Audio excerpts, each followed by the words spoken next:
Découvrons la face cachée d'un métier, où la passion révèle la mission. Partons à la rencontre des acteurs du métier de la coiffure. Avec eux, je démêle les chemins de chacun, leurs ambitions, leurs valeurs, leurs réussites, mais leurs doutes aussi. Mon but ? Mettre en lumière l'humanité du plus beau des métiers.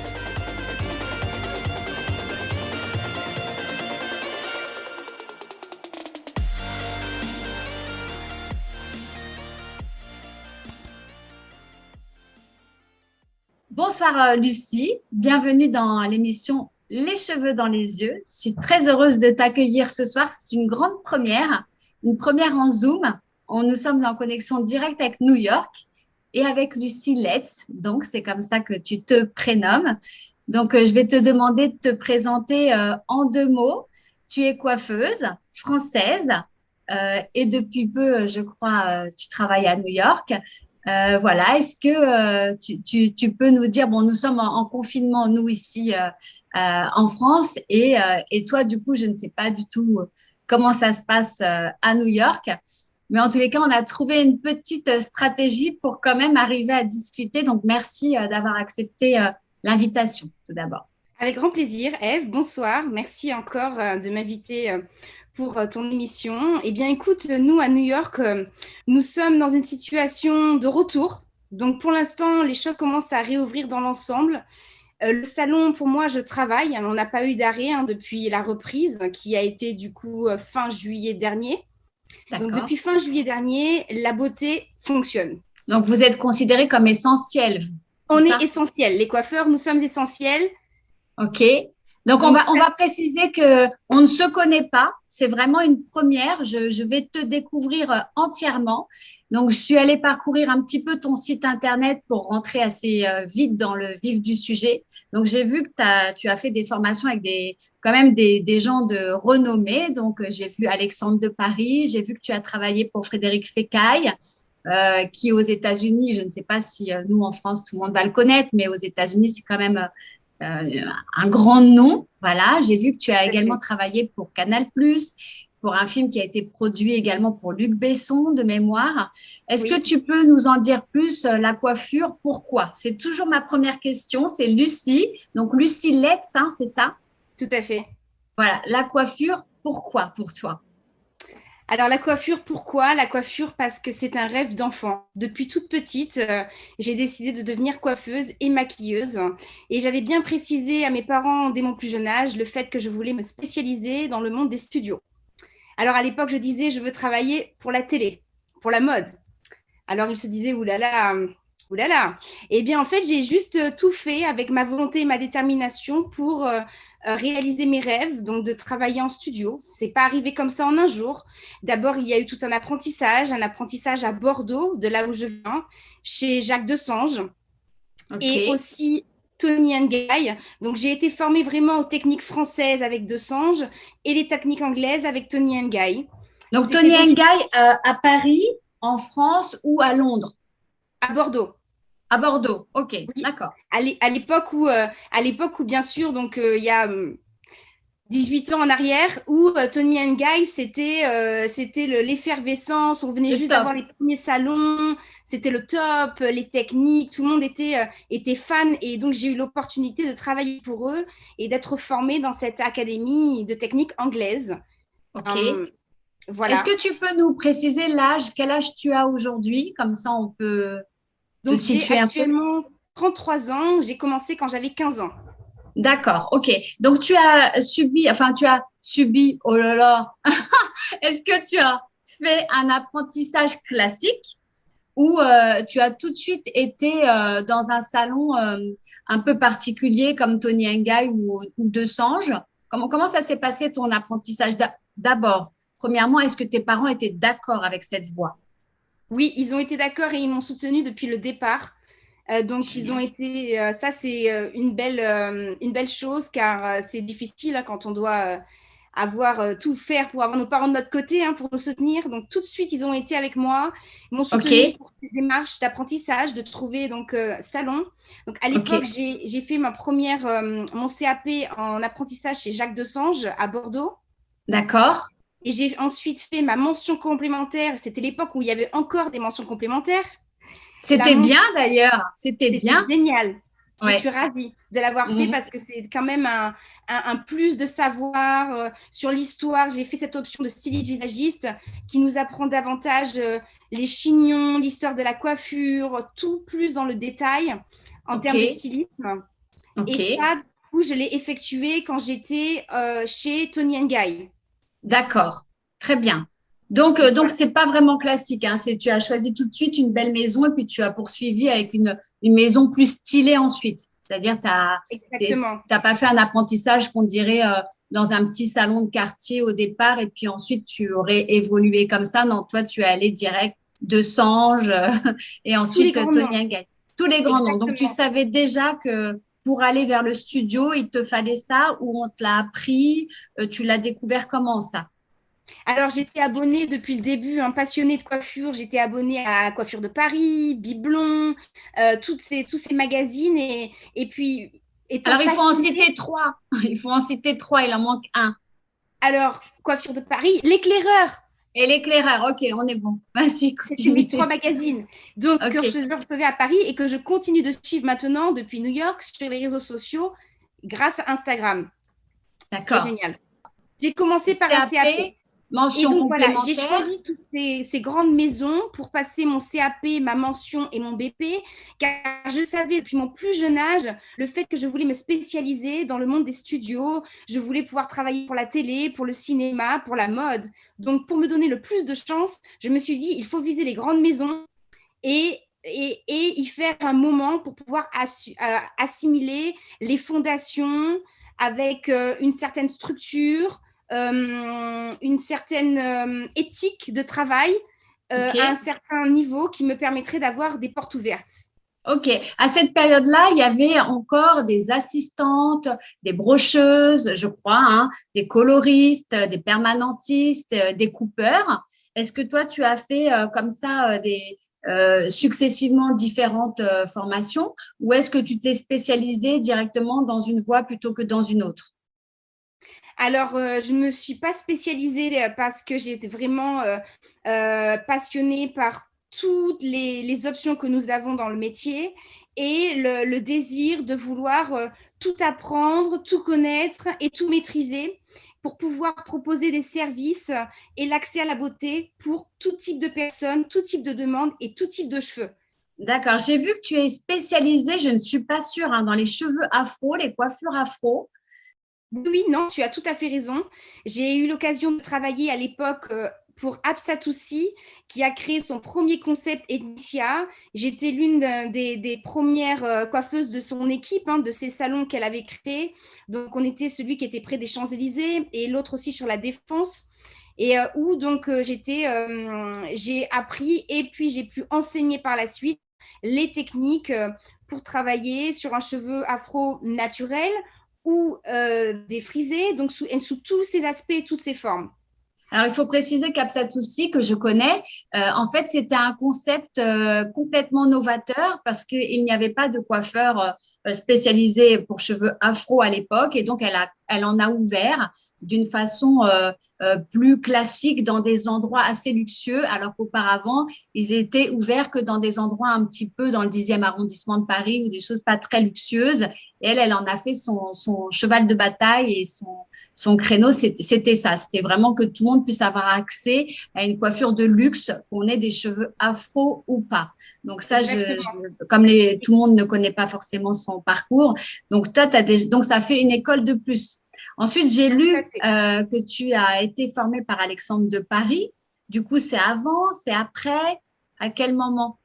C'est dans la continuité de ma formation. Mais je tiens à préciser pour Absatou qu'elle a vraiment créé un concept novateur à une période où il y avait un besoin. Et j'ai beaucoup d'admiration pour cette femme qui a créé ce concept qui rassemblait tout le monde, tous ensemble, à une époque où les salons étaient très communautarisés. C'est Donc vrai. vraiment, elle a ramené tout le monde tous ensemble et son positionnement, c'était vraiment d'apprendre, voilà, tout le monde doit coiffer tout type de cheveux, doit tout connaître, et donc on va enseigner et transmettre pour donner accès à tout le monde. Et c'était vraiment quelque chose dans ma carrière qui m'a donné une autre touche à ma formation, à ma vision du métier, et que j'ai continué de suivre par la suite. Oui, parce que d'ailleurs, tout à l'heure, tu nous disais où est-ce que tu habites aujourd'hui à New York? Le quartier, qu'est-ce que c'est? Donc, j'habite sur Manhattan, exactement dans le quartier de Harlem. Voilà, donc c'est bien, ça aussi, c'est comme la coiffure, c'est un quartier qui se mixe, je crois, enfin, Tout à il y a fait. une mixité qui est un petit peu plus, tout bouge, donc la coiffure suit logiquement nos mouvements de vie, donc c'est super. Du coup, si tu veux nous dire la suite, comment tu arrives après à coiffer pour du studio, comment est-ce que tu arrives au make-up, parce que je sais que tu es également formée en maquillage, donc là, on a un panel effectivement que peu de coiffeuses ont. Donc moi, je te laisse expliquer. C'est également pour le grand public, hein, l'émission Les cheveux dans les yeux, ou pour des jeunes qui ne sauraient pas quelle voie choisir, qui hésiteraient un petit peu. Donc d'expliquer vraiment pas qu'aux coiffeurs, hein. Donc je te laisse dire ce qui te passe Bien par la sûr. tête à ce sujet-là. Ok, génial. Et donc, pour reprendre, comme tu disais, voilà, par rapport à Alexandre de Paris, en fait, j'ai réalisé que dans nos métiers, il fallait se réactualiser et c'est un apprentissage en continu. C'est pour cela qu'à l'époque où je travaillais pour Absatou, à l'époque où je travaillais pour Absatou, je travaillais également, c'était mes débuts à Canal+. Mes débuts à D'ac- Canal+, où j'ai commencé pour travailler pour la matinale qui était présentée par Ariane Massenet. Mais Travaillant comment pour est-ce que tu fais pour arriver à travailler pour des jeunes qui nous regarderaient, qui rêvent de ça? Comment tu fais pour arriver à coiffer pour la matinale sur Canal+? Comment tu fais? Alors, ça a été beaucoup de détermination. J'ai commencé, avant d'arriver à Canal+, à travailler pour des agences. À l'époque, ça s'appelait Perle Intérim. Alors, je salue Mariam, qui était la personne qui était ma bookeuse, si je puis dire. Donc, qui m'envoyait faire des missions pour Franck Provost, donc dans différents salons du groupe Provost, et également qui m'a fait commencer mes premiers studios pour le Loto, le Keno et toutes les émissions de jeux. Et par la suite, D'accord. France 24. Donc, c'était les premiers studios que j'ai fait où je coiffais journalistes, présentateurs, spécialistes et différents types de personnes. Donc, donc, en étant coiffeuse intérimaire, c'est ça? C'est en fait commencé par des missions d'intérim qui se sont en fait parce qu'elles voulaient d'abord évaluer ma ténacité dans le métier. On n'arrive pas en studio comme ça. D'abord, on est testé par ces missions d'intérim pour ensuite avoir des missions studio. Donc après, à un certain moment, elle m'a dit, tu es prête et donc je te fais confiance, je peux te donner des missions plus poussées. Et j'ai D'accord. commencé mes premiers studios et j'ai arrêté l'intérim classique, si je puis dire. Et donc, après, tu as continué que en studio ou tu as gardé du salon à côté? Alors, il y a eu un moment où je faisais les deux, justement, cette période où je travaillais pour Absatou, je travaillais déjà en studio, mais c'était mes débuts, donc c'était pas encore du sur tous les jours, donc j'avais besoin d'avoir une base, hein, si je puis dire, hein, une base de travail où je savais que j'allais avoir un salaire régulier, parce que quand on devient freelance, c'est un petit peu aléatoire, ce qu'il faut Moi, c'est savoir. ça que j'explique toujours, hein, c'est attention, là, par rapport au confinement qu'on est en train de vivre, les coiffeuses bah, freelanceuses sont un peu, voilà, c'est un peu compliqué là en ce moment, hein. Il doit y avoir un impact, et je suis d'accord, Et tout à oui, fait parce qu'il d'accord. y a plus de, il y a plus de spectacles, il y a plus, tout est arrêté. Du coup, c'est vrai que des fois, c'est bien de se garder une base un peu en salon pour assurer un peu ses arrières. Alors voilà, toi, Exactement. tu as fait ça au départ et puis après, tu n'as plus fait que du studio. Exactement. Et après un certain niveau, donc me formant, continuant de me formant, Alexandre de Paris, j'ai fait différentes formations, les coiffures de mariée, j'ai fait une autre formation sur l'écran, une formation sur les textures, comment créer un cheveu court ou un cheveu long, un cheveu long, un cheveu court, pour comment pouvoir avoir un... Mon but, c'était d'avoir une certaine connaissance à un niveau très élevé qui me permette de pouvoir accepter tout type de projet. C'est ce qui OK. m'a amené d'ailleurs par la suite au cinéma, la télé, la mode, avoir un pied partout, mais toujours en me formant, me formant. Et par la suite, réalisant que notre métier, de plus en plus, on nous demandait d'avoir le maximum de talent, hein, quelque part, et que j'étais très intéressée par le maquillage, j'ai décidé de me former au maquillage avec Make Up Forever et j'ai donc fait 2 formations, une pour les maquillages occidentaux et une pour les maquillages orientaux. Ok. Mais tout ça, tu payes tes formations toi-même alors? Alors tout ça, je paye certaines de mes formations et certaines autres à l'époque, et d'ailleurs ça continue toujours, on avait ce compte personnel de formation où on Oui. cumule des heures qui nous permettait donc tous les ans je profitais de ce budget pour me former, pour actualiser mes connaissances, découvrir d'autres techniques, approfondir, toujours dans l'objectif d'avoir un plus à mon résumé, à mon CV, pardon, et pour avoir le plus d'opportunités qui Mais c'est soient. pas tout le monde qui sait qu'il y a un compte de formation personnelle. Je ne sais pas qui est-ce qui t'avait informé de ça, mais c'était Bien déjà sûr, bien parce que très curieuse. En fait, je suis de personnalité très curieuse. J'ai toujours un besoin personnel d'accomplir le maximum de choses. Et en fait, tout simplement en me renseignant sur nos droits en tant qu'intermittent du spectacle. À l'époque, j'étais donc intermittente. oui, Et puis pas que intermittent, même en étant employé d'un salon ou d'un théâtre ou autre, on peut aussi avoir accès à ce compte personnel de formation qui permet de s'actualiser. J'ai même fait une formation pour les perruques. J'ai vraiment essayé d'expérimenter et d'avoir le maximum, le maximum. J'en oublie l'expression française, je parle trop anglais. in English if you want. So, I don't know this expression in English, but il me semble qu'en français, on dit voilà le maximum d'arc, de corde à son arc. De Ouais, corde à son parce arc. qu'il faut préciser ça hein, pour les gens qui regardent, c'est que la coiffure est un métier qui ne cesse d'évoluer et nous autres coiffeurs, nous devons évoluer en permanence avec notre métier. Et pour ça, il y a la formation continue. Enfin, il y a des organismes de formation qui proposent. Donc après, effectivement, en se renseignant, on peut décider de se former. Il y a des coiffeurs qui restent en salon et qui toute une vie ne bougent pas, restent plan-plan, pépères et font toutes les semaines les mêmes choses. Et puis, il y a d'autres coiffeurs, coiffeuses comme toi qui décident de se former régulièrement, que ce soit l'employeur ou non qui le décide pour eux. Et donc, à ce moment-là, c'est pris en charge de temps en temps par des organismes ou des comptes personnels. Donc, ça, c'est super intéressant ce que tu dis. Donc, tu as découvert le maquillage qui t'a donc Tout à servi ensuite dans tes actions de coiffeuse studio, c'est ça? Et oui, parce que le fait de devenir donc maquilleuse officiellement diplômée par Make Up Forever m'a donné les opportunités de travailler sur des projets. Tels que j'ai fait un projet pour Arte, c'était un court métrage où j'ai eu l'opportunité d'être chef coiffeuse maquilleuse et donc d'être en charge de tous les acteurs et actrices de ce court métrage qui s'appelait D'accord. Philip and I. Donc, c'est un tournage qui a été réalisé avec des acteurs américains, un tournage qui a été réalisé en anglais. On a tourné à Étretat, en Normandie, sur Paris, dans différents lieux. Et D'ailleurs, il ne faut pas que j'oublie de te demander à quel moment tu apprends l'anglais, hein, parce qu'il y a très peu de Français qui parlent l'anglais. Donc, oui, il eh faudra que bien tu nous dises aussi. justement, merci Eve de demander parce que je pense que c'est important et que nous devrions être plus nombreux à parler anglais dans nos domaines. Eh bien, en fait, j'ai profité du compte personnel de formation où j'ai fait une demande tous les ans, voilà, allez, qu'est-ce que je vais apprendre, qu'est-ce que je vais faire de plus pour mettre ma carrière et puis voilà mon, mes opportunités plus grandes. Et donc, c'était probablement, je dirais, pardon, en 2011, 2012, où j'ai donc fait une demande pour faire une formation d'anglais en Angleterre, dans cette école internationale qui s'appelle Saint-Gilles. Et par le biais donc de l'AFDAS, hein, c'était l'organisme donc du coup qui se prenait en charge les intermittents du spectacle. Et ça a été accepté et je suis partie pendant 2 mois apprendre l'anglais. Donc tous les matins j'étais à l'école et les après-midi je visitais Londres et partageais des moments avec des personnes anglaises ou internationales.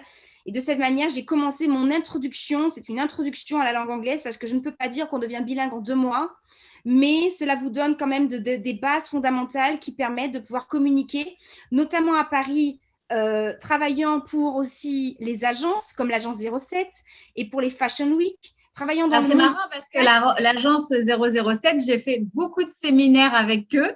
Donc, je les connais bien. Bon, là, en ce moment, les pauvres, ils sont à l'arrêt. Hein. Enfin, je les plains. Mais effectivement, OK. Donc, as commencé comme ça en faisant des événements où il fallait parler l'anglais, en fait. J'ai senti le besoin de me perfectionner, d'avoir vraiment un niveau qui me permette d'exceller dans le métier parce que la langue peut créer une barrière très vite. Quand on commence à travailler surtout dans la mode et pour le cinéma, pour la télé, on a des invités anglophones ou autres, c'est une barrière. Donc, j'ai décidé de faire ce qu'il fallait pour ne pas avoir cette barrière. Et petite Alors, histoire pour l'agence 07, j'ai oui, commencé dans les tout débuts où Muriel et Fred ont créé leur agence. Je faisais partie de leur première équipe de coiffeurs. d'accord, ok, Donc, il a super. vraiment vu la montée de l'agence et des opportunités, des projets, des occasions, des mariages réalisés dans les châteaux autour de Paris, de tous ces événements dans les grands hôtels de Paris. J'ai eu l'occasion de vivre la fermeture du Ritz, où Muriel m'avait nommée coiffeuse du salon pendant D'accord. ces 2, 3 derniers mois avant la fermeture.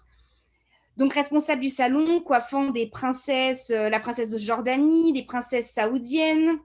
Je Oui, cite donc là, vraiment. il faut un gros niveau. Je ne sais pas si toi, tu as des images de, comment dire, soit de shows. Je ne sais pas d'ailleurs si tu as fait des shows de coiffure ou toi, tu es plus spécialisé sur des événements où on ne peut pas forcément ramener d'images, je crois, parce que sinon, des fois, on les intègre dans les vidéos. Donc, si tu en avais, tu n'hésites pas à nous le dire. Avec plaisir. OK? Donc, voilà. J'ai pas donc vraiment fait de show de coiffure en termes de création, mais j'ai fait beaucoup de shooting photos, d'éditorial, où j'ai voilà, créé beaucoup de différents visuels avec des photographes, avec des agences pour des événements particuliers. En termes de show, j'ai fait des shows de coiffure, mais plus en termes de formation et d'éducation pour une marque qui s'appelait Natura Kératine, où j'ai été aussi à l'époque ambassadrice de la marque et formatrice. Et j'allais en Belgique, au Luxembourg et dans différentes parties de la France pour former des coiffeurs à la kératine, donc le lissage brésilien, en 2010, les débuts de la Ah oui, les kératine qui débuts. Oui, oui, les tout débuts. OK, donc est tout tu as changé la vie de pas mal de coiffeurs et de pas mal de femmes à travers ces formations. Voilà. Et début. alors, je voulais te demander si quand tu as pris les cours d'anglais, tu avais déjà dans la tête, est-ce que tu as eu des stratégies, toi? Est-ce que tu as eu une stratégie, est-ce que tu avais, en ayant un objectif de travailler pour des agences, est-ce que tu avais mis en place comme ça des étapes que tu voulais valider pour ensuite aller vivre aux États-Unis, là où tu es aujourd'hui, ou est-ce que c'est quelque chose qui est arrivé après? Alors non, honnêtement, Eve, j'ai ce rêve depuis que je suis adolescente où j'ai donc dit à mes parents, alors voilà, j'étais à l'époque où j'étais apprentie chez De Sange, et je leur ai dit un jour, voilà, j'envisage après mon apprentissage de quitter Bordeaux, aller sur Paris, réaliser mon rêve de coiffeuse studio, et ensuite aller partir aux États-Unis et travailler pour un très grand salon. Et je me rappelle que mon père a dit, bon, maintenant il faut se réveiller, là, c'est un petit peu trop gros quand même tout ça. C'est la vie n'est pas un rêve, hein. La vie n'est pas un rêve, mais si l'on veut, avec la détermination, le courage et beaucoup, beaucoup, beaucoup de Et si persévérance. l'on est coiffeur, hein, moi je suis désolée, la coiffure, c'est un métier qu'on peut pratiquer partout dans le monde. Ça, faut le dire, le Exactement. redire, le re-redire. Et de, Parce- et de plein de manières différentes. On peut travailler en salon, on peut travailler pour le cinéma, pour les studios, dans les bateaux. On peut faire de l'éducation, on peut être prof, on peut se spécialiser dans les perruques. C'est un oui, métier. dans les hôpitaux, oui, Il y a beaucoup, exactement. beaucoup, beaucoup de manières d'être coiffeur dans différents endroits et avec différentes spécialités. Ok, donc toi, tu n'avais pas de stratégie, hein, pour en revenir à la question précédente.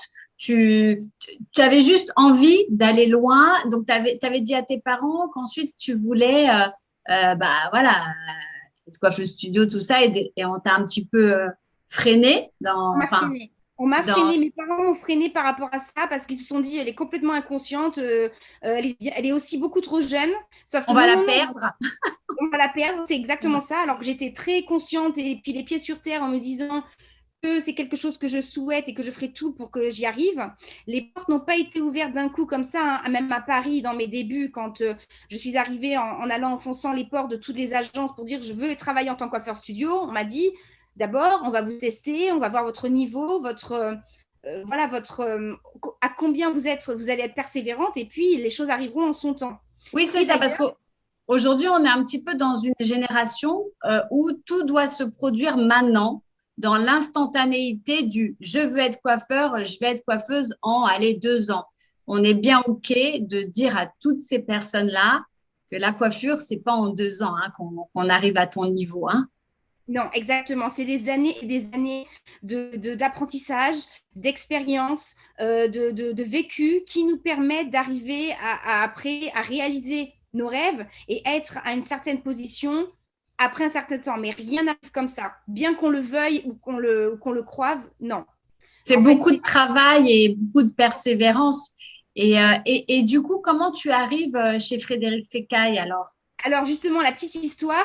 Donc, à l'époque, quand j'étais adolescente, on en revient à ce moment où j'ai dit à mes parents que j'envisageais de quitter Bordeaux pour aller à Paris et de Paris venir à New York.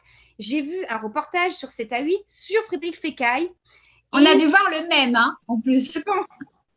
Je pense, oui, Hein. tout à fait. Et son succès fulgurant aux États-Unis, faut quand même rappeler qu'il n'est pas connu en France, comme tu disais, Eve, mais il est très célèbre aux États-Unis. Sa carrière et son succès, et il n'y a personne qui l'égale. Il est à un niveau, au top niveau. D'ailleurs, je pense qu'il est en termes de succès, il a quelque chose de plus. Il est le plus successful de tous les coiffeurs, je pense, en tant que le français, le plus successful dans le monde entier. En termes de son concept qu'il a créé, c'est avec ses produits, sa marque, son label, la qualité des services. C'est un peu du niveau de Paul Mitchell à un moment donné. En France, par exemple, on ne connaît pas Paul Mitchell, mais pareil, hein, c'est des produits qui cartonnaient. Je pense qu'ils ont été un peu côte-côte à un moment donné en termes de... Donc toi, tu as assisté à ça, en fait. Exactement. Et le fait d'avoir vu que donc Fécaille ayant été formé chez Jacques Desange, c'est ce qui m'a amené à ma formation chez Desange en me disant, ah, je veux avoir un futur excellent, je veux pouvoir exceller avec les meilleurs, je dois aller dans des grosses compagnies, des grosses entreprises, pardon, qui me permettront d'avoir le plus d'opportunités. Et donc son histoire m'a révélé quelque chose. Son histoire à lui m'a donné envie de me dire un jour, je travaillerai pour lui. Et j'ai tout fait pour que ça arrive. D'accord. Donc, tu as envoyé un CV, comment tu as fait? Alors non, pas du tout.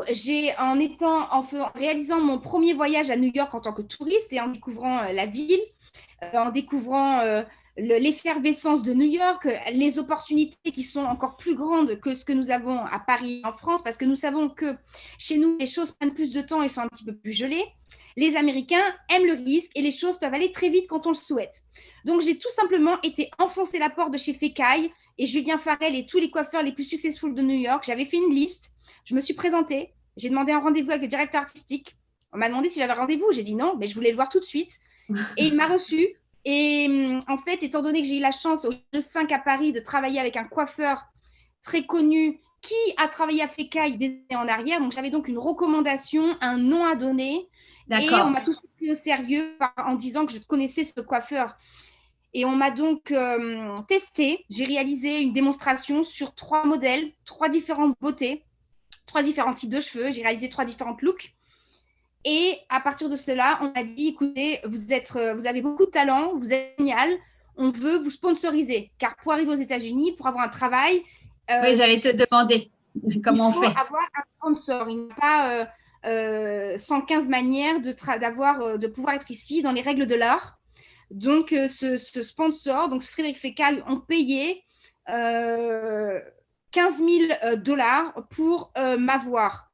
Et donc, c'est ce qui a fait que j'ai décidé de quitter Paris pour venir vivre l'aventure américaine. Et le rêve Est-ce américain. ils t'ont trouvé un appartement ou quelque chose comme ça Alors, ou ça a été ça a été à ma charge. Alors, le sponsor a consisté à, en fait, me financer la partie de tous les frais de papier, de documentation avec les avocats pour que je puisse obtenir mon visa d'artiste. Pour pouvoir obtenir mon visa d'artiste, j'ai dû prouver que j'avais des compétences extraordinaires. Alors, on m'a demandé, est-ce que vous avez des compétences extraordinaires? Êtes-vous une star dans votre pays? Non, mais je oui, crois parce une que je crois star. qu'il faut avoir fait des concours ou des choses comme Voilà. ça pour pouvoir Il faut être prouver. le meilleur des meilleurs. Soit avoir fait des concours, être une star dans son pays, être une star sur les réseaux sociaux, avoir des compétences extraordinaires, voilà, avoir des articles de presse. Et donc, étant donné que je coiffais à Paris Laurence Ferrari, Rosine Bachelot, le directeur de l'Express, beaucoup de grands noms, et Oui. tous ces grands noms et toutes ces productions pour lesquelles j'ai travaillé, comme Luc Besson, ils m'ont tous fait des lettres de recommandation. Les articles que j'ai fait pour Le Parisien, j'ai aussi fait pour Amina parce que je Est-ce que m'occupais de... Luc Besson t'a fait une lettre de recommandation? Alors, pas Luc Besson, mais EuropaCorp, qui est sa production, sa boîte de Ok. production. Et Laurence Ferrari t'a fait une lettre de recommandation? Génial. Laurence Ferrari, Rosine Bachelot, Laurence Saïm aussi. D'ailleurs, j'ai lu un de ses livres quand j'étais adolescente qui m'a beaucoup inspirée. C'est une journaliste française qui est très, très célèbre. Il faut savoir qu'elle a été l'une des personnes les plus closes, la plus proche pardon, de Barack Obama quand il était président à la Maison-Blanche. Elle travaillait pour Canal+. Et en étant reporter depuis les États-Unis, elle est venue ici quand elle avait 20 ans et elle a écrit un livre sur son histoire aux États-Unis. Son livre m'a D'accord. inspirée. Je me suis dit, waouh, toutes ces personnes qui ont quitté la France pour venir ici, pour un peu conquérir le rêve américain et réaliser des choses extraordinaires, moi aussi je le souhaite et je vais tout faire pour. Et donc toutes ces Ok. personnes m'ont inspirée et la beauté de tout ça, c'est que j'ai rencontré Laurence Saïm à Paris quand je travaillais pour Canal+. J'ai eu l'occasion de la coiffer, de la remercier pour son inspiration et elle m'a fait une lettre de recommandation pour mon visa d'artiste. Bon, génial. C'était un Avec le petit peu tampon de la Maison Blanche. Le tampon de la avec, Maison pardon? Blanche. Le Attends, répète tampon, parce que ça. Le tampon de la Maison Blanche. exactement. C'est Étant beau donné ça. qu'à cette époque, elle était journaliste, travaille en liaison pour Canal+, en liaison avec la Maison Blanche par rapport à Barack Obama, qui était donc président à cette époque. Alors là, je vais juste te poser une petite question spéciale, Eve, parce que moi, je travaille à l'intuition. Je ne sais pas si tu es au courant, mais c'est ma spécialité. Et donc, je note, j'écris un livre d'ailleurs sur les synchronicités dans la vie. Est-ce que tu as trouvé, je ne sais pas si tu connais les synchronicités, mais en gros, c'est quand tout se met en place après qu'on ait fourni un travail, que les choses se présentent d'une façon qui paraît comme ça, tomber un peu du ciel et toc, ça le fait, comme tu disais là, avec le tampon de la Maison Blanche. Qu'est-ce que tu peux avoir de mieux que tous ces gens-là qui écrivent pour toi, alors que c'est dû à tout un travail et que du coup, tu en récoltes les bénéfices après, mais c'est comme des clins d'œil du destin. Est-ce que tu crois, toi, aux synchronicités? Oui, tout à fait. Tout à fait, j'y crois. Et je pense que c'est ce qui arrive à un certain moment de cette carrière. Donc là, je vous parle à ce moment où j'ai 18 ans de métier. Après, je dirais, une dizaine d'années, on arrive à ce moment de satisfaction et de synchronicité de tous ces éléments qui amènent une certaine satisfaction personnelle et un bonheur et un accomplissement. C'est comme si en fait tu avais fait, c'est comme si en te formant, pour moi je le vois comme ça, c'est comme si tu avais constitué un puzzle un peu éparse et qu'à un moment donné, tac, les pièces elles s'étaient imbriquées pour t'amener là où tu voulais, comme une destinée ou quelque chose en tous les cas que tu avais décidé toi depuis toute petite. Alors est-ce que c'est écrit, est-ce que c'est toi qui l'as écrit? En tous les cas, tu avais très envie de l'écrire. Donc je trouve ça génial. Donc c'est comme ça finalement que tu quittes Paris pour venir à New York directement ou tu Alors à passes par Paris, une autre ville? À oui, Paris? voilà, exactement. Paris, en fait, voilà, donc j'ai vécu à peu près une petite dizaine d'années à Paris. Après, donc cette carrière remplie, très remplie, hein, entre les studios, j'ai même été formatrice pour Vela. Je travaillais, il faut dire quelque chose, hein, je travaillais 6 à 6 jours sur 7. Hein. Je travaillais énormément. Oui, j'allais dire, En, ça représente des heures et des heures de travail. Il faut quand même bien que les gens qui le sachent, quoi, hein, ça tombe pas comme ça Tout à fait.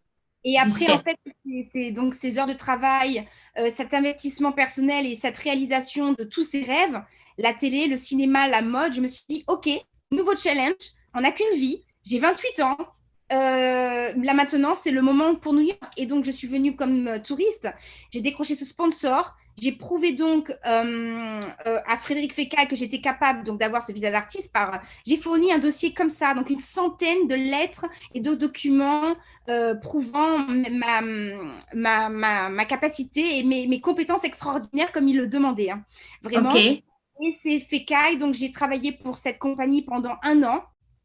Ça a été une expérience très intéressante, mais aussi très dure, car une compagnie française à l'étranger est très différente de ce qu'on peut vivre ou ce qu'on peut connaître à Paris ou en France. Une J'ai quoi, tu as dit une une. compagnie, une entreprise, pardon. Ah, C'est ok, une différent. entreprise, oui. C'est très différent d'une entreprise française à l'étranger a une note et une manière d'être différente de ce qu'on peut connaître à Paris ou en France. D'accord. Voilà. Bah, dis-nous, qu'est-ce qui était dur pour toi?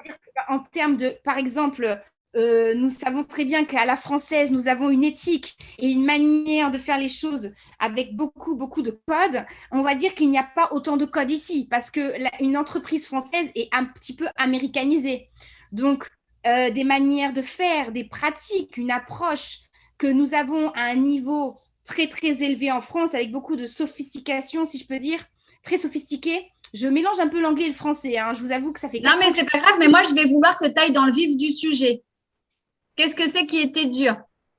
Eh bien, cette intégration dans cette entreprise qui est OK française, mais avec des nuances très américaines et donc très différentes. Ça veut dire que c'est une très grosse corporation, très, très grosse compagnie, Frédéric Fekkai, où il y a des managers, des assistants, des gens qui vous regardent, qui vous observent, qui écoutent vos conversations. Vous n'avez pas une confidentialité avec vos clients de la même manière que ce que j'ai pu vivre à Paris. Aussi, il faut savoir que New York est une ville où c'est très communautaire. Donc, les gens ne sont pas tous mélangés. Moi, j'ai connu la beauté à Paris dans un mélange d'ethnicité des plus totales, où on est tous ensemble. Ah, tu veux dire que, par exemple, les Noirs vont chez les Noirs, les Blancs vont chez les Blancs. Ça, moi, j'ai travaillé à l'étranger aussi. Et c'est vrai que c'est comme ça que ça se passe. Hein. Exactement. Et ça, c'est dommage. Et c'est quelque chose qui m'a déçue. C'est quelque chose qui m'a déçue et je n'ai pas eu envie de rester travailler pour Frédéric Fekkai pendant plus longtemps qu'1 an, car j'ai trouvé qu'il était suffisant pour moi comme expérience. J'avais appris le concept, compris comment ça fonctionnait, pris ce que j'avais à apprendre et là, nouveau challenge. Besoin d'un nouveau challenge. À New York, toujours. Et j'ai travaillé dans certains endroits où j'ai été manager de certains salons. Je me suis créé un challenge, manager une équipe d'Américains, coiffer, maquiller, gérer un salon. Ça a été très intéressant. Un petit salon dans le West Village, c'est un quartier downtown Manhattan, dans le sud de Manhattan. Très vivant, très sympa, très belle expérience. OK. Et après cette expérience qui malheureusement s'est arrêtée à cause de notre premier confinement, le salon a fermé ses portes, il n'a jamais réouvert. Je pense que la crise n'a pas pu, ce petit salon génial n'a pas pu rebondir. Et j'ai donc décroché une autre opportunité juste après cette crise sanitaire. Cette opportunité, donc j'ai été embauchée par cette compagnie anglaise. Donc, coiffeur Nick Arrojo, qui est aussi un coiffeur célèbre comme Frédéric Fekkai. C'est un coiffeur qui a commencé en studio et qui travaillait donc pour les studios télé à New York, coiffant des stars, et qui un jour s'est dit, OK, les studios c'est génial, mais moi je vais créer mon concept.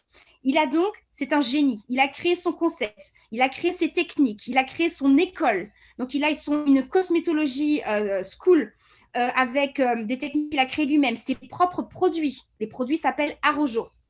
Donc, je travaille pour cette compagnie où j'ai été embauchée en tant que professeur. Donc, je suis professeur d'école pour les Américains. Donc, c'est un très beau challenge dans ma carrière parce que je forme tout ce que j'ai appris en français il y a 18 ans en anglais. D'accord. Et je suis coloriste, car étant donné que c'est un salon de luxe et que dans le luxe à New York, on a des départements, donc département de styliste ou coloriste. Donc, il savait que je faisais tout, que je maîtrisais tout, mais il m'a dit, écoute, moi, j'ai besoin d'un coloriste, donc est-ce que ça te branche? OK, pas de problème. Étant donné qu'en dehors de cette compagnie pour laquelle je travaille, je fais toujours des photoshoots, je fais plein d'événements, j'ai travaillé pour les élections récemment en tant que coiffeuse maquilleuse. J'utilise toujours mes ciseaux, donc je me suis dit pourquoi pas d'être coloriste pour lui et d'expérimenter tout ça. Et puis peut-être qu'ensuite, il te demandera de revenir à ton expérience de styliste pour la transmettre à nouveau. Il n'y a rien qui est figé, on le sait. Exactement. Et de toute façon, j'enseigne aux coiffeurs la coupe, j'enseigne la couleur, j'enseigne le coiffage, les permanentes, les défrisages, les chignons. Et j'en profite pour apprendre pour beaucoup leur enseigner les chignons français. Voilà, comme ça, je leur donne… Alexandre de Paris, à New York, voilà. Ça doit être quelque chose. Parce qu'il faut savoir qu'aux États-Unis, moi qui connais quand même beaucoup de gens, je sais qu'ils ne sont jamais bien coiffés et que c'est une tannée de trouver un bon coiffeur à New York, même en payant excessivement cher. C'est comme si les coiffeurs n'étaient pas formés. Tu me diras ce que tu en penses. Il faut que j'éclaircisse ce mystère. Pourquoi les coiffeurs ne sont pas formés aux États-Unis? Qu'est-ce qui se passe? Alors, en fait, si tu veux, ils ont une formation qui est très différente de la nôtre. Voilà, comme je le partage avec toi, moi, j'ai fait 5 ans d'apprentissage. J'imagine que toi aussi, tu as fait beaucoup d'années d'apprentissage pour arriver au niveau que nous avons. La différence avec eux, c'est qu'ils n'ont pas l'opportunité d'apprendre de cette manière. Ils doivent choisir une école, payer une école. Donc là, par exemple, l'école où j'enseigne et où les élèves viennent, c'est une école qui a la meilleure réputation de tous les États-Unis, qui est aussi la plus chère. On est sur un coût de 20 000 € l'année. C'est 7 mois de formation. Donc, ils apprennent la coiffure en 7 mois. Pour avoir une cosmétologie license, donc une licence de cosmétologie, c'est tout. Donc, en 7 mois, ils doivent tout apprendre, tout en sachant qu'ils ont des modèles où ils vont vraiment pratiquer sur des personnes qu'au bout du 3e, 4e mois. Donc, en fait, Ah on a oui, une d'accord. expérience sur modèle qui est quand même très limitée. C'est pour cela qu'ils ont malheureusement pas la même technique, Pratique, la même oui. Oui. expertise. L'expertise est très différente, d'autant plus que donc, quand ils ont cette cosmétologie licence, ils se retrouvent à aller en salon de coiffure et à devenir assistants. Donc, en fait, ils ne font que regarder pendant des mois ou des années avant de J'ai même pouvoir… entendu dire qu'il fallait commencer par faire les courses des clients, un genre au départ, pour ensuite, une fois que c'était OK avec ça, monter petit à petit de grade jusqu'à devenir coiffeur. Je ne sais pas si c'est vrai. C'est vrai, Euh, c'est très, très lent. Il y a un process ici qui est très, très lent. Les lois aussi sont différentes.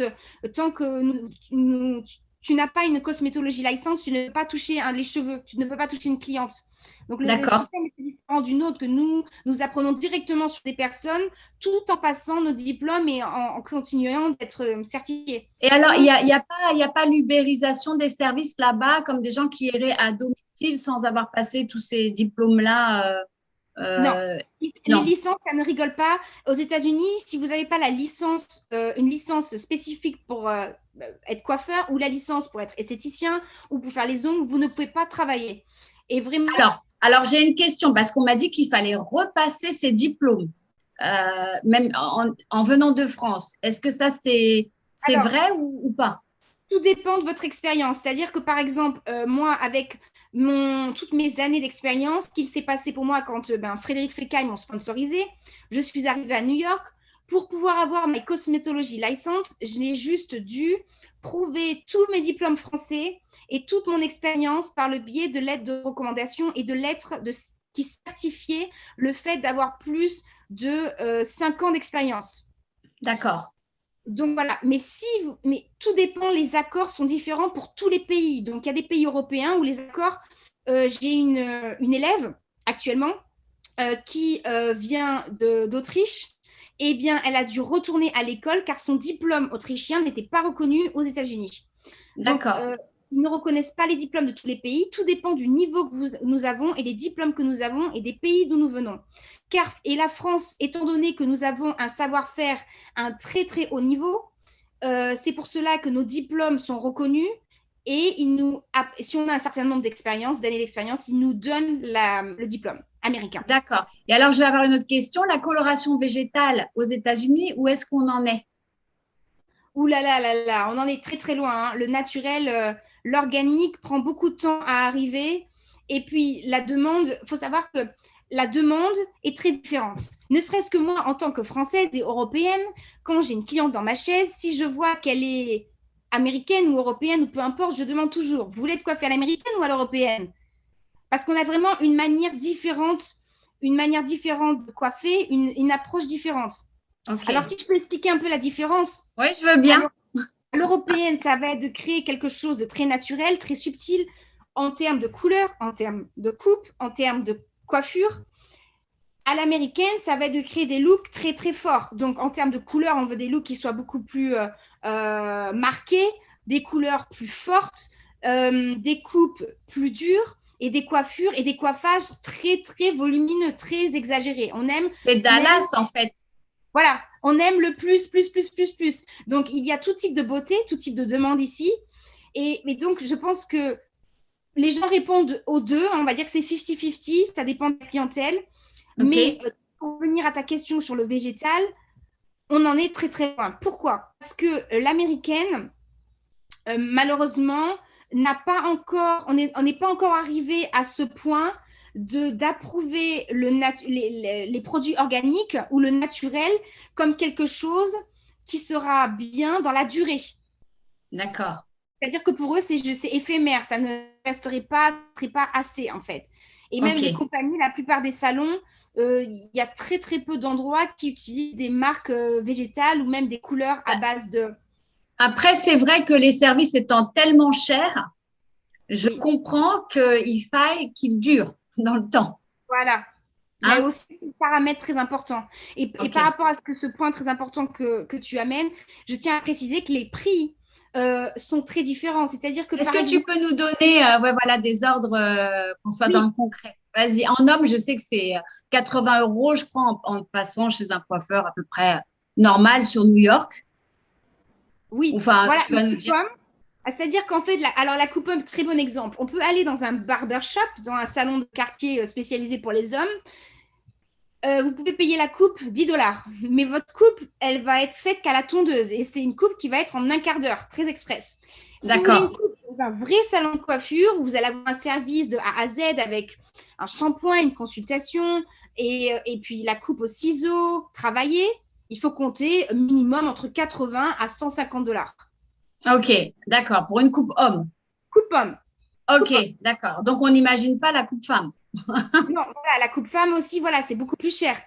C'est beaucoup plus Ok, cher. Il faut compter, une coupe femme, il faut compter, c'est un minimum entre 100 à 250 dollars. Voilà, tout dépend du salon, de la renommée du salon et tout dépend du level de la personne. Parce qu'ici aux États-Unis, ce qui se passe, c'est que quand vous travaillez pour une entreprise, ils vont estimer votre niveau et par rapport à votre niveau, donc est-ce que vous êtes niveau débutant, niveau 1, niveau 2, top les tarifs ne ou vont pas être les mêmes? master? Voilà, les tarifs sont différents. C'est Donc, bien ça. Moi, je suis ok avec ça. c'est génial. Du coup, ça permet que notre expérience soit reconnue. Soit Par exemple, payé. toi et moi, qui avons beaucoup d'expérience, voilà, on est reconnu par rapport à notre savoir et notre expérience. Quelqu'un qui débute a un prix différent. La personne n'a pas la même expérience, n'a pas la même expertise non plus. Mais cela permet à tout le monde et tout type de personnes de pouvoir avoir accès à la beauté avec différents prix, dépendant de ce qu'ils désirent accomplir et où est-ce qu'ils vont. Par exemple, Ok, moi, là où je travaille, les prix commencent en termes de coupe et de couleur. Les prix commencent à 80 et peuvent finir finissent à 1000 pas. dollars. Voilà, ne finissent pas. Ok, Peuvent finir à 1000 dollars. À 1000 dollars. ok. Voilà. Bon, de toute façon, les Américains n'ont pas de complexe avec l'encaissement et l'argent, puisque c'est plutôt bien vu. À la limite, plus c'est cher, plus ça veut dire qu'on a eu les moyens de se le payer, et puis Oui, c'est bien vu. Donc, voilà. Et toi, donc, tu es à New York depuis combien de temps? 4 ans à New York officiellement. Ok. Et donc, tu peux résider là-bas. Tu as ta carte verte, je ne sais pas comment on appelle ça. Exactement. Oui, Donc, ok. Donc, je suis arrivée avec mon visa d'artiste, donc avec mon sponsor, avec Frédéric Fécaille. Donc, où j'avais donc prouvé mes compétences extraordinaires, ils ont payé les frais, je suis arrivée ici. Et juste pour répondre à la question, en fait, un sponsor, quand une entreprise sponsorise, ça veut dire qu'ils prennent en charge tout le côté administratif, le côté compliqué pour pouvoir avoir de la documentation qui permet de travailler. Tout le reste, l'intendance, trouver un appartement, c'est personnel, c'est soit à c'est soi-même de toi, s'organiser. c'est toi qui l'as fait, d'accord. Moi, Voilà. j'espère qu'on va arriver à ça en France parce qu'on a tellement de mal à recruter que j'aimerais assez qu'on ait un système comme ça de sponsorisation pour faire venir des gens d'ailleurs qui ont envie d'être coiffeurs et qu'on trouve plus forcément, je parle de gens des pays de l'Est ou des choses comme ça, des gens qui ont besoin de travail alors que nous, ben, on a besoin de main-d'œuvre. Moi, Oui. j'aimerais beaucoup qu'on puisse avoir comme ça des chemins, quitte à payer, mais avoir un cursus plus facile, enfin connu en tous les cas de tous pour arriver à faire venir des gens comme ça d'ailleurs et que ce soit trié sur le volet. Hein. et ça éviterait. C'est une idée géniale. Je trouve que c'est une idée géniale et je stresse, ne serait-ce que d'en parler, par exemple, je partage mon histoire avec mes élèves au quotidien pour les Oui, booster, leur donner l'envie de réaliser plein de choses et d'être ambitieux dans la vie et de voir plus loin que de ce qu'ils ne pensent. Et j'ai beaucoup d'élèves qui rêveraient de pouvoir travailler en France. Et je pense que ton idée de dire, voilà, si on pouvait mettre en place ça et d'avoir des gens qui viennent de différents endroits dans le monde avec une certaine passion et détermination, de pouvoir échanger nos savoirs, ça pouvait permettre. moi, j'en ai la chair de poule, en fait. Donc, je pense que ça se fera, parce que ça veut dire que c'est une intuition quand j'ai ça. Ah, Mais parce qu'à un moment donné, on va être bloqué à pas échanger comme ça, à être que dans de la formation rapide, one shot, de venir en immersion dans un salon et de repartir. Oui, je pense qu'il y a plein d'Américains qui aimeraient vivre à Paris l'expérience inverse et c'est pas possible non plus. Donc, non, c'est c'est quand compliqué. même ouais, c'est quand même dommage que ce soit pas plus bon, avec tout ce qui se passe là, ça va être freiné un petit moment, mais après, peut-être que les frontières seront plus ouvertes d'une façon plus simple. En tous les cas, pour notre métier qui peut être exercé n'importe où dans le monde, moi, je trouverais ça sympa qu'on ait des passeports un petit peu pas verts, hein, pas santé, mais des passeports artistiques pour pouvoir aller pratiquer Exact, là c'est où on a exactement envie. ça.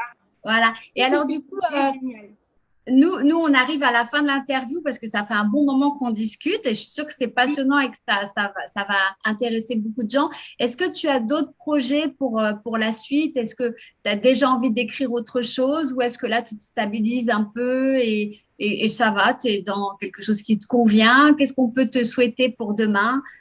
Euh, Alors, pour l'instant, je profite vraiment de cette vie new-yorkaise où je suis ravie de mon emploi, du coup, pour cette compagnie anglaise où je suis coloriste et où je suis professeure. À la fois aussi, en dehors de ça, je travaille aussi le dimanche avec les enfants, où je coupe les cheveux des enfants dans un conseil spécialisé. Alors, nous avons, c'est un ami qui avait besoin de quelqu'un pour dépanner. Au final, je me retrouve à le faire tous les dimanches et j'adore.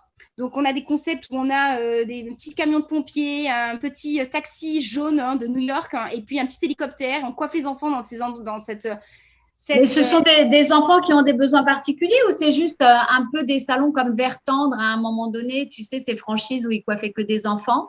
C'est c'est quoi? ça, c'est un concept spécialisé pour les enfants, les enfants en général, mais des enfants, on a même des enfants handicapés, donc des enfants de tout horizon et de tout type de cheveux et qui ont besoin de se faire coiffer dans un cadre vraiment spécialisé pour les enfants.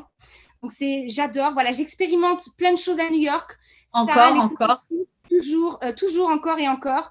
Les shootings photos avec un ami photographe qui s'appelle Jason Ricker, où on fait des projets régulièrement. Là, le dernier projet qu'on a fait, c'était pour une amie qui vient de créer sa marque de vêtements. Un autre projet qui était pour une publicité. Lifetime, c'était pour les vêtements de sport. Alors, on a fait des visuels qui étaient sur des grands buildings dans le Manhattan. Donc, je continue toujours d'avoir mon côté freelance, artistique, d'avoir un pied sur tout pour rester bon dans tout. Et Ok. expérimenter, voilà, prendre les opportunités qu'il y a. Et pour l'instant, je m'éclate à New York, donc je suis bien ici. Mais il y aura forcément, je pense, une prochaine destination avec un prochain challenge d'ici peut-être quelques années à voir, car je suis toujours en renouvellement et en recherche d'un plus. Ah oui, je voulais terminer parce que tu m'as dit discrètement en début d'interview qu'on ne voyait pas du tout de la même façon le métier de coiffeur aux États-Unis qu'en France. Et je voulais que tu nous dises la différence parce que moi, c'est mon cœur, c'est pour ça que l'émission, elle existe. Est-ce que tu peux nous redire ce que tu m'avais dit en off par rapport à la vision des coiffeurs? Alors, vraiment, on est vraiment reconnus. Les gens ont beaucoup de reconnaissance et de respect pour nos métiers de coiffeurs, de coiffeuses, de maquilleuses. Pour les Américains, on est considérés comme des artistes, comme des créateurs. Sans nous, les gens sont rien. Il y a vraiment, j'ai été époustouflée par des rencontres ou dans des événements de dire que j'étais coiffeuse, toujours avec l'appréhension de le dire, parce que en France, quand on dit ce genre de choses, on n'est pas bien reçu ou on est dénigré. Ah, tu sais juste couper les cheveux. Et ici, c'est tout de suite, waouh, quel métier extraordinaire. Vous faites de la magie tous les jours, vous rendez les gens heureux. Et la première fois, j'étais super surprise parce qu'en fait, ils ont une démarche qui est totalement différente, une appréciation qui est vraiment différente de la nôtre. Et c'est vraiment quelque chose, je pense, qu'il faut transmettre. Ben, Parce que c'est-à-dire comme les écoles coûtent un bras, on se dit pas que c'est un truc pas très abordable à celui qui loupe tout.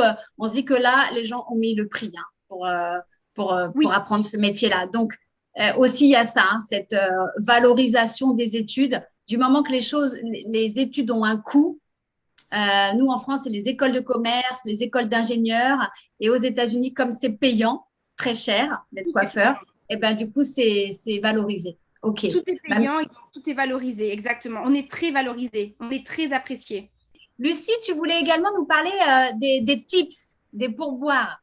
Exactement, les pourboires qui sont quelque chose que nous en France, malheureusement, ça s'est beaucoup perdu, hein, et c'est très rare maintenant d'avoir un pourboire. Ici, il faut savoir que ça fait partie de la culture et que euh, chaque service que vous effectuez, vous recevez 20% du service que vous avez effectué. Donc, une couleur, par exemple, un balayage, par exemple, au salon, quand je fais juste un balayage, la cliente paye 300 $, vous vous retrouvez avec minimum 60 à 80 $ de pourboire. C'est la reconnaissance de votre travail, votre temps et un plus, une appréciation pour le look que vous avez créé et puis la prochaine que vous allez faire par la suite. C'est Donc, quand même toujours la valorisation encore. une seconde valorisation, c'est ça. Ah, ouais. C'est quand Que même de un plus valorisation. énorme. Que de valorisation et que nous avons besoin dans nos métiers qui ne sont pas évidents. On est quand même Oui. debout toute la journée.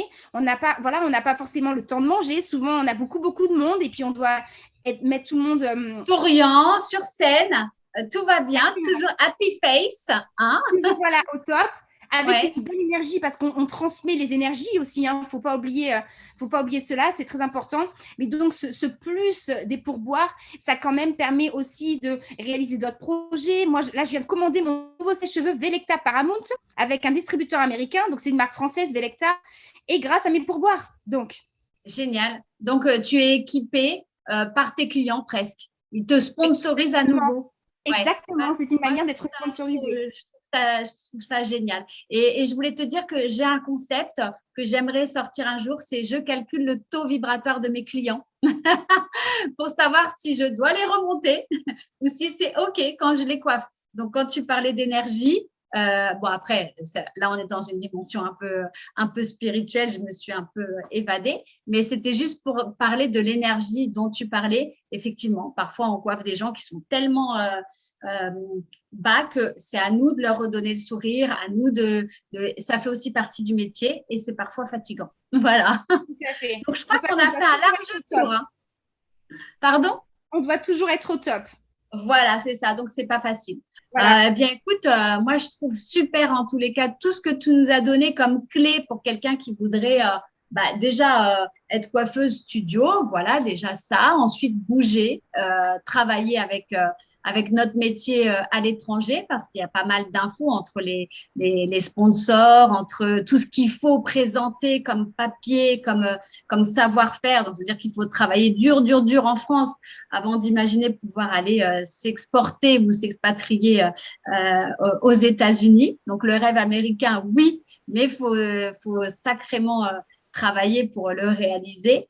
Donc, c'était très les pieds sur terre et à la fois la tête dans les étoiles parce que on a bien vu que tu vas pas t'arrêter, que tu vas continuer. Peut-être qu'un jour, tu voudras développer ta marque ou ton concept et que c'est pour ça que tu fais un peu le tour là. On Tout à fait. verra. Pourquoi En tous pas? les cas, est-ce que tes parents sont contents de ce chemin que tu fais là en ce moment? Est-ce qu'ils sont moins inquiets du coup? Alors oui, pour le coup, je leur ai prouvé que j'étais vraiment capable, hein, et que j'avais les pieds sur terre. Ce n'était pas juste du rêve, bien que le rêve nous aide à réaliser nos projets. Et ils sont très fiers et très contents. Et je tiens à citer cette citation de Oscar Wilde, comme il faut toujours viser la lune, comme ça, même en cas d'échec, on atterrit dans les étoiles. Donc d'avoir plein, plein, plein de rêves nous permet d'en accomplir un maximum. Et je souhaite à tout le monde de réaliser le maximum de ce qui est possible et de tout Ok, faire.